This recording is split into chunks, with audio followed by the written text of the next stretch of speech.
ఈ పచ్చి మామిడికాయల సీజన్లో హెల్తీగా ఈజీగా జామ్ ఎలా చేసుకోవాలో నేను చూపిస్తానండి. ఈ జామ్ని నేను జాగరీతో కుక్కర్లో ఈజీగా 10 మినిట్స్లో చేసేసాను. అలాగే దీన్ని ఎలా నిల్వ ఉంచుకోవాలి అనే టిప్స్ అండ్ ట్రిక్స్ కావాలి అంటే నా ఫుల్ వీడియో మీరు చూడొచ్చండి. లింక్ డిస్క్రిప్షన్ బాక్స్లో ఇచ్చాను. ఈ జామ్ చేసుకోవడం కోసం ముందుగా తురుముకున్న మ్యాంగో ఒక కప్పు తీసుకుని కుక్కర్లో వేసుకుని కొంచెం వాటర్ పోసుకుని ఒక్క విజిల్ రానివ్వాలండి. ప్రెషర్ అంతా పోయినాక తీసి ఒక కప్పు బెల్లం తురుము వేసుకుని బాగా బెల్లం కరిగే వరకు తిప్పుకోవాలి.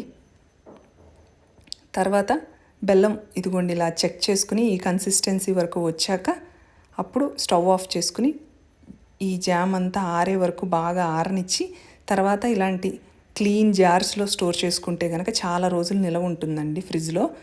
మీకు ఈ వీడియో నచ్చినట్టయితే లైక్ చేయండి, షేర్ చేయండి, సబ్స్క్రైబ్ చేసుకోండి. Thank you.